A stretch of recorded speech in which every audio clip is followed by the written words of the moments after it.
Let us get to the oil prices. We told you they were at 3.5-year highs and climbing. A couple of things at work here. Number one, we got a massive drawdown in weekly oil inventories of nearly 10 million barrels.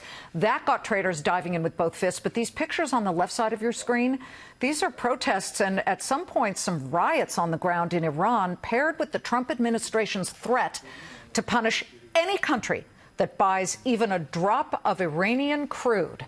That, of course, fanned the price flames. We are now above $72 a barrel for oil. The White House slapping a November 4th deadline on the sanction threat, saying you buy from Iran, you're in trouble. Furious Iranian protesters at home say Iran's economy is killing them as it craters. Our next guest making a bold prediction for November when the president's sanctions kick in. John Hanna is the former Deputy National Security Advisor for the Middle East. Welcome, John. Okay, what's your bold prediction? What happens in Iran come November? Well, I think once the U.S. sanctions actually come into effect, Liz, I think we have shot the starting gun on the full unraveling of the Iranian Islamic Republic, this experiment in anti-American theocracy that's been bedeviling United States presidents for the last 39 years. I think we're then on a countdown, whether it's 1 year or 5 years. This regime is at its wit's end.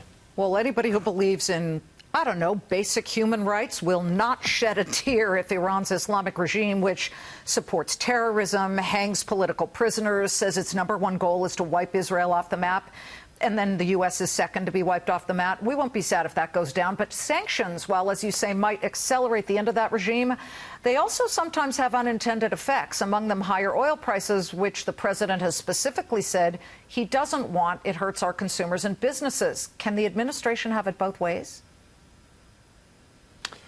Well, we're gonna find out. The administration is now on a full court press, particularly with our allies in Saudi Arabia and the rest of the Persian Gulf, to try and get them to dramatically increase production over the next several months to try and cover these Iranian losses, and hopefully that, together with whatever increases we can get out of the U.S. shale oil boom, will help stabilize markets and stabilize the price of oil going forward, because there really is a risk. Markets are tight, and losing Iranian oil, and perhaps with all the troubles and disruptions in Venezuela and Libya, we could be facing some real risks in terms of a price shock later on in the year. Although I know our guys here in the U.S. will step up, but do you believe other countries will comply with the U.S. and stop importing Iranian oil? On our screen are the ones who buy the most of it. China, India, South Korea, Japan, they all soak up a lot of this Iranian oil. Do you believe they'll say, okay, and they will bow to the U.S. or not? Whether we can get to zero the way the Trump administration is now talking about by November, I think is really, really questionable. Whether we can get a dramatic drop in Iranian exports. They're now at over 2.5 million barrels a day that they're selling on international markets. Before the nuclear deal with Iran, we cut that by at least 1 million barrels a day, and they were suffering a currency crisis in very, very short order. I think we can do at least that good in terms of intimidating and getting European companies, our allies in Japan and South Korea, to stop purchasing Iranian oil, and then we'll work on India and China. Well, I need to ask about Russia. Russia is a net exporter. They don't need anybody's oil. But where does Russia stand on this? We have the National Security Advisor, John Bolton, in Russia, meeting with President Putin today, who told Bolton that Russian-American relations are not in the best shape.